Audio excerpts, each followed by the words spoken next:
New York, Ms. Velázquez is recognized for 5 minutes. Thank you, Mr. Chairman and Ranking Member.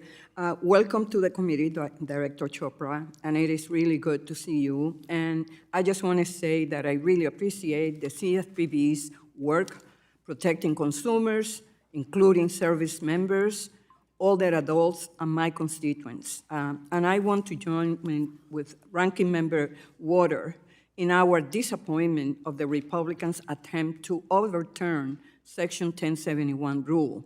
Let me state for the record that as the ranking member on the Small Business Committee, I strongly support Section 1071 rule. Mr. Chopra, I was very pleased to see the joint statement on immigration status the CFPB and the Department of Justice issued. Is this based on new information?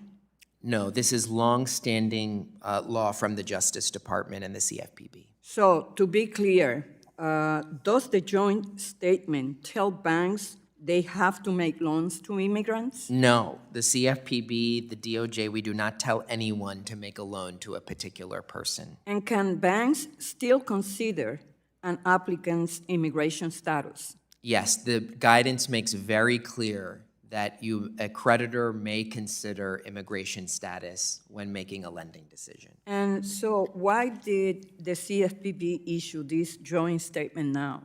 Well, it was clear that based on feedback from lenders, there was court decisions and adjudications that raised some questions about the use of immigration status. We affirmed that you can use immigration status, but at the same time wanted to make sure that it was clear that national origin discrimination is completely prohibited.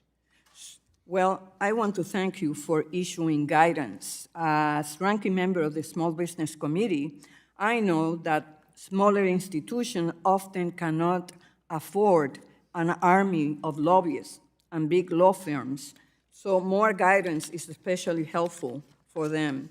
I also know that discrimination on the basis of race, national origin, or immigration status, unfortunately, is still very much present today, and I take it very seriously.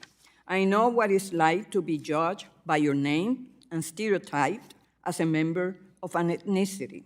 I understand you recently took an enforcement action involving a blatant, intentional, egregious discrimination case against a population group that is prominently represented in New York City.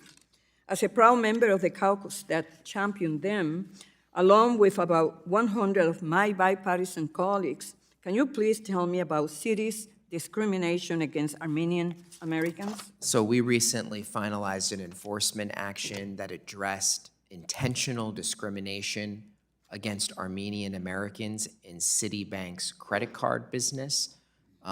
They had a policy of essentially disqualifying anyone whose name has a suffix of Y-A-N or I-A-N.